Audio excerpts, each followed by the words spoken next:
There we go. Hi, everybody. It's so nice to be with you. Thank you. I'm going to share a song. This song really just kind of opens my being to remembrance of the love of God.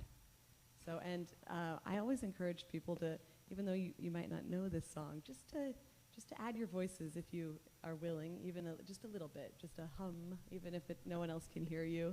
Or if you want to just get in there and experiment with trying to harmonize, you can go for that too. It does have a beautiful harmony. If anyone feels confident in really raising their voice, it can sound beautiful. And I'll just sing it a couple times so we can kind of sink into it. My God, my adored one, my King, my desire, what tongue can voice my thanks? Voice my thanks to thee, my God, my adored one, my Queen, my desire. What tongue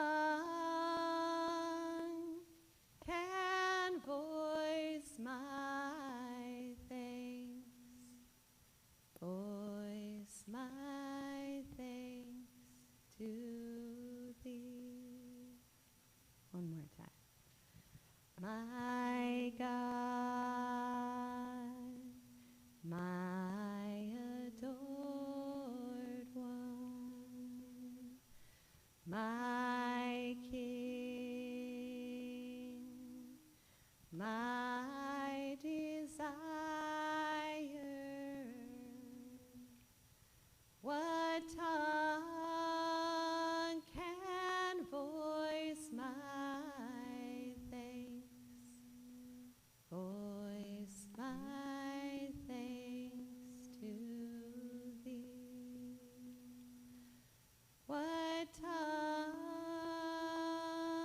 can voice my thanks? Voice my thanks to thee. Thank you.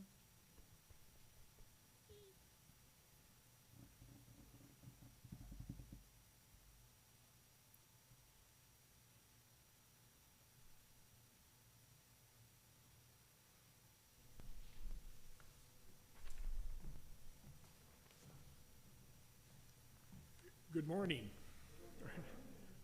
I'm not used to this, the new order of service yet, so if I stumble, the coming of the Holy Spirit. When the day of Pentecost came, they were all together in one place. And suddenly from heaven there came a sound like the rush of a violent wind, and it filled the entire house where they were sitting. Divided tongues as of fire appeared among them, and a tongue rested on each of them. All of them were filled with the Holy Spirit and began to speak in other languages as the Spirit gave them ability. The word of the Lord.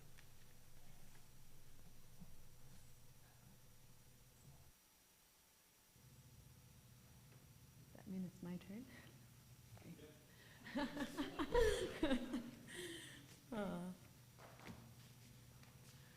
Well, hello again. It's such a pleasure to be here. Thank you for having me, and thanks Giuseppe for taking the risk, I guess, of inviting somebody here to share. It was a real pleasure to meet him recently at a UCC retreat that I was so grateful to be part of.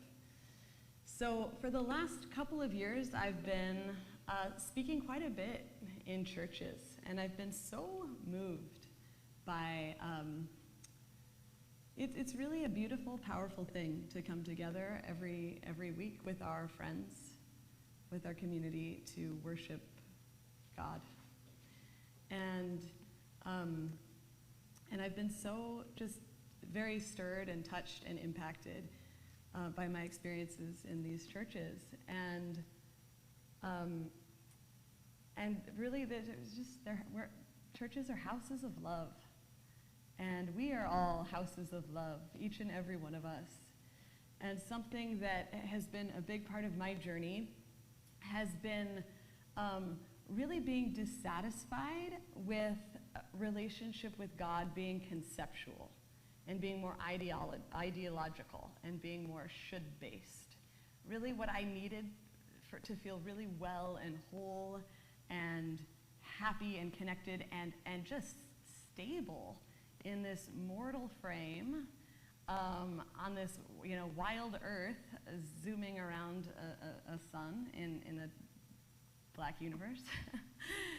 That's quite an insecure experience, to be so small, to be in these crushable, extinguishable little frames. And so what I've needed to feel well here and to feel like I can bring my gifts forth is to be on the path of cultivating a relationship with God where I'm not just thinking about God so much, but I'm really in a path toward filling my being with love and to be able to feel maybe what you would call the Holy Spirit moving and animating my life. And I think until we go through this process of surrender and prayer and really just progressively give ourselves over more and more and more to this force of life, the same force that brings the apple tree to its blossom, the same one that brings the acorn into the grandeur and nobility of the oak. That's also this life force that moves through us, that yearns to bring our gifts and potentialities forward so that we may share them with our human family, so that we may give our gifts, and so that we may live a life that's connected and satisfied, and one that where we are both doing love, but we're also being love and embodying and emanating a genuine tone of love from inside of our own being. And so my path and discovery on that journey has really been the need to bring love and light into these places in myself that aren't loving and that aren't light, places of resentment, places of hostility, places of judgment, all of the energies of basically of separation that I hold in my being that then create separation in my life, even if I'm pretending to be nice, that create judgment, that create distance and division and discord. And the way I see it is our world and all of our religious communities, our whole human family, in my kind of intuitive core. What I feel is that we're going through a profound process of transformation in which that is bringing us from more of a disconnected ideological relationship with God and kind of a distanced relationship with our own self and a place of kind of performed kindness, performed love, to a place of really, really embodying it and embracing our wholeness, knowing that love rejects nothing. And anything that comes into contact with love is transformed into love. Any of our fears, when met with and held with love, become servants of love rather than servants of division and separation. So for whatever reason, in my early 20s, I would say I was kind of, my life as it was incredibly interrupted. I would say that there was a sort of spiritual intervention that, maybe we would call it the Holy Spirit. I really love that term, just the power and force of love kind of asserting itself and taking over where kind of patterns of fear and control had been gripping me. And for me, one of the ways that moves in my being is through poetry. So I'll share the first poem that ever came through in this way. When this poem came through and this energy kind of moved through my being, it just was so affirming of our connection with a higher force who is really just so intimately connected with us and who so wants to just animate our lives with beauty and wild grace. So this poem is called Say Wow, and it really is about the revivification of wonder and of doing what we can to not let the veils that come over our vision based on all of our patterned ways and all of the things we should and need and are supposed to do, which are also important, but that we also do whatever we can to remember kind of the just sacred, beautiful, wild mystery of our own self and of this extraordinarily blessed and sacred gift of our existence. This poem is called Say Wow. Each day before our surroundings become flat with familiarity and the shapes of our lives click into place, dimensionless and average as Tetris cubes.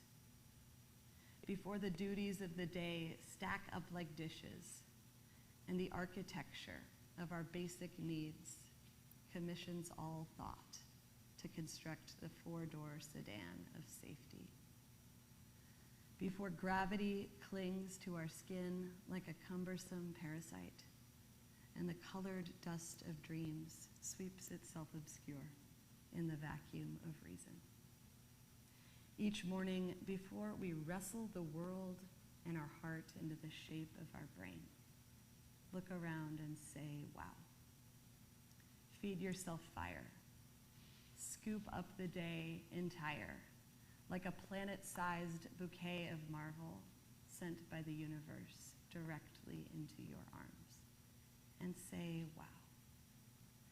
Break yourself down into the basic components of primitive awe, and let the crescendo of each moment carbonate every capillary, and say, wow. Yes, before our poems become calloused with revision, let them shriek off the page of spontaneity. And before our metaphors get too regular, let the sun stay, a conflagration of homing pigeons that fights through fire each day to find us. Thank you. So, the last few years of my life, things have dramatically changed in every single way, up and down and all around, inner and outer. And one of the experiments I've done, I suppose, that I feel is responsible for a lot of this change has been experimenting and exploring a new and more honest relationship with prayer. And one that, for me, used to be about, I should pray to be a good person. I should do this for God to like me, or that kind of model, to just a more open-hearted, really genuine, really a whole kind of communion with God, and really asking for the most humble help that I need, and also really asking for my true desires, my true gifts to be brought forth and supported. And there's a lot of deconstruction that's happening right now in religious communities, which is important because I feel that everything that can be deconstructed is something that was never really foundationally based on love and truth, because what's sustainable is what is loving and true. And I feel that our deconstruction process is most effective when it's done by love and for love, and when we're clear about what we want to create in the name of systems and structures and patterns and practices that more reflect love. And so there can be a deconstruction where the baby is thrown out with the bathwater. And the way, something that I see as important, that's been very important in my journey, is just redefining and recreating these old practices and relationships so that they're more satisfying, so that they're more beautiful, and so that more of our whole self is included in them. And so that's been my journey with prayer. So I'll read this poem that reflects that. It's called I No Longer Pray. I no longer pray. Now I drink dark chocolate and let the moon sing to me. I no longer pray. I let my ancestors dance through my hips at the slightest provocation. I no longer pray. I go to the river and howl my ancient pain into the current. I no longer pray. I ache, I desire, I say yes to my longing. I no longer pray as I was taught, but as the stars crawl onto my lap like soft animals at nighttime, and God tucks my hair behind my ears with the gentle fingers of her wind, and a new intimacy is uncovered in everything. Perhaps it's that I'm finally learning how to pray. So this poem really speaks to just a widening of the remembrance of our reverence, and that prayer doesn't only happen in certain places and certain postures, but it's more about the way we're relating to all things, the way we're relating to the gift of this life and to our Creator and to each other. And when we can bring that remembrance in, as this, this space is so powerful at doing church services, and when we come together to worship, that is it can really become the reformation and transformation of all our acts in the world when we can infuse them with this sacred remembrance. So I'll read one more poem.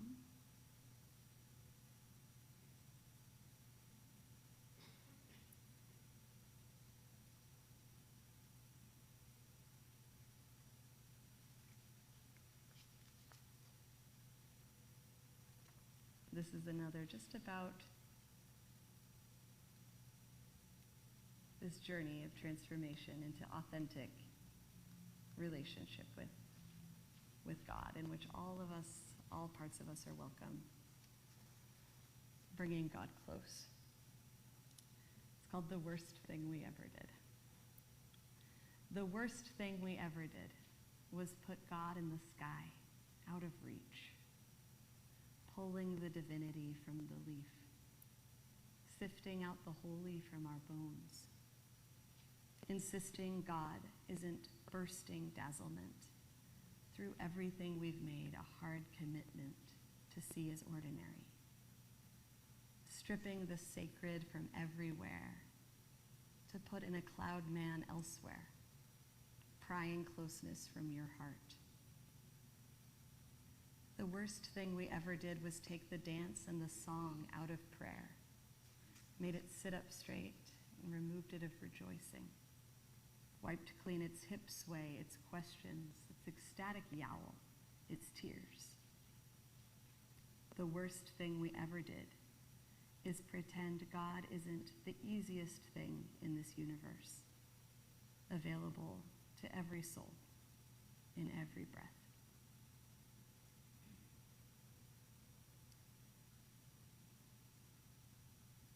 And I feel that as much as these great spiritual teachers came to teach us how to live and how to worship, and there's so much reverence for these great teachers like Christ, that there's also the intention that they so wanted us to know and experience our nobility and our tenderness, and to really deeply receive God's love. And to know that we don't have to work so hard to prove ourselves, and actually that when we open to receive God's love fully and deeply, just as we are, that's really that's what transforms us. So thank you for letting me be here with you today. It's a pleasure to meet you all.